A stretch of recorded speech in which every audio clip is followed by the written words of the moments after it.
may mga simpleng pang-ulam na kahit na nga sa baka ay hindi natin ipagpapalit. Relate ba kayo mga marikoy? Kaway-kaway sa mga laking probinsya dyan. Meron din ba sa inyo nito mga marikoy na kung sa amin ay tawagin ay tambagoy? Bunog naman sa mga Ilocano at Hiligaynon? At biya o talimusak naman sa Tagalog. Meron ba nito sa probinsya ninyo mga marikoy? At ano ang tawag nito sa inyo? Sa paghahanap ng inyong marikoy ng may ulam ay talaga namang namilog ang aking mga mata nung ito'y aking masulyapan. Sana all!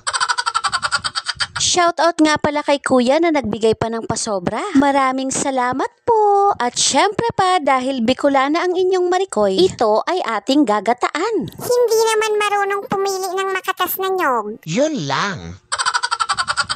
Ayan marikoy, ganito pala ang paglinis nitong tambagoy o talimusak. Lalagyan lang natin ito ng asin at ating masama-sahiin. Irarab lang natin ito mga marikoy. At matatanggal na nga ang mga kaliskis nito. Alam nyo bang itong ating ibibidang talimusak o tambagoy ay hindi rin pala magpapahuli sa mga sikat at mamahaling isda? O diba, palaban ang peg.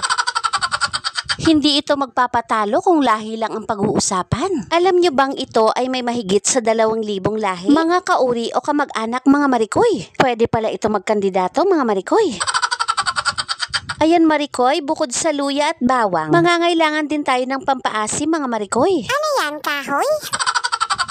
Ito ay pinatuyong kamyas. Na-amaze nga ako dito mga marikoy. Ang bango niya at manamis-namis. Para nga itong pasas. Amazing! At dahil may gata, kailangan natin ng sibuyas. At syempre pa itong mga sariwang sili para sa kagat-anghang na hinahanap. Sana all! At syempre pa ang magpapakompleto nitong ating hinahanap na fruity asim ay maibibigay nitong ating DS sugarcane vinegar. At ang aking alternative sa asin na itong may saktong alat linamnam na DS patis. O diba ang lasa? Ayan marikoy, make sure lang na nabanlawan ng maayos itong ating mga talimusak o tambagoy. After nga nating linisin ito sa pamamagitan ng asin, ayusin lang natin ito sa kawali mga marikoy. At syempre pa, gayatin na rin natin itong mga sangkap. Itong mga species o lahi nitong talimusak ay matatagpuan hindi lang sa dagat o sa tubig alat. Ito ay matatagpuan din sa mga brackish water o sa salubong na tubig alat at tabang. Maging sa mga fresh water o tabang na tubig, ito din ay matatagpuan. Kaya pwede sila sa mga aquarium mga marikoy. Depende nga sa uri. O diba, kalat-kalat ang lahi. Charis! Pero itong ating iluluto mga marikoy ay galing sa dagat. Kaya malasang malasa.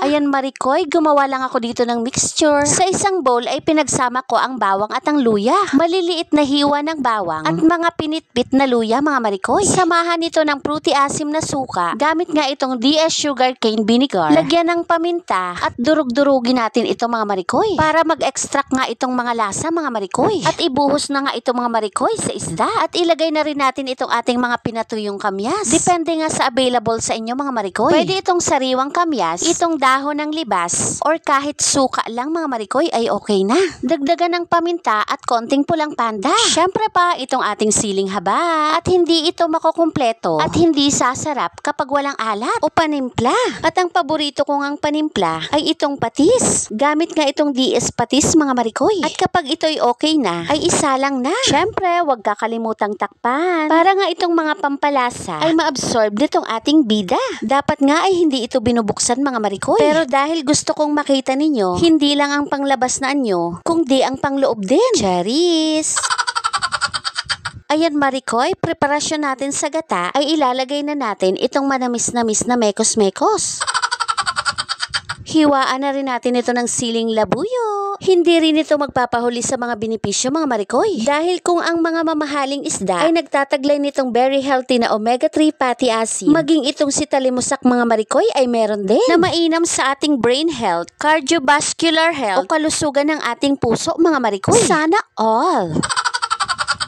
Good source of high quality protein din ito mga marikoy. Mayaman sa vitamin D na mainam sa ating bone at immune system mga marikoy. Vitamin B12 na para sa mga nerve and red blood cells functions mga marikoy. At selenium at iodine na para naman sa thyroid function at antioxidant defense. O diba, kala nyo Low and saturated fat din ito mga marikoy, na mainam sa matataas ang bad cholesterol. Meron din itong calcium and phosphorus for a healthy bone. Sarig mga marikoy. Ayan marikoy, kapag malapit na nga itong matuyo, ay ilagay na natin itong ating creaming gata.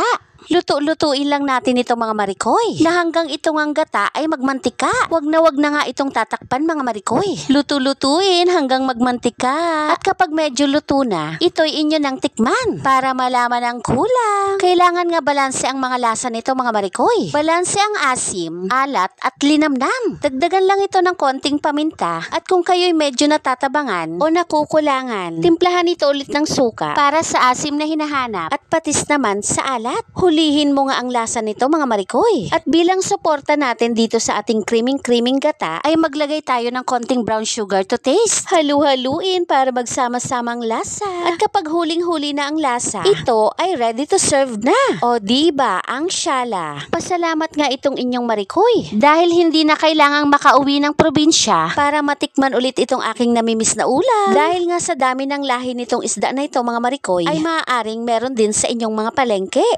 Hanap din kayo mga marikoy. Parang ang tulad ni Mama Abing, ito rin ay inyong mai-enjoy. Masiramon mga marikoy. Lalo na't nalaman kong ito'y napaka-healthy din pala. Dahil nga dito sa aking paboritong tambagoy, na paborito rin ng aking mga pinsan, na kahit nga sila ay malalayo at nakakakain ng masasarap na ulam, alam kong hindi rin nila ito ipagpapalit. Dahil ito din ay nagpapaalala ng aming kabataan. Sana all! Yun lamang po mga marikoy. Please like and share. Papalo naman po. Salamat!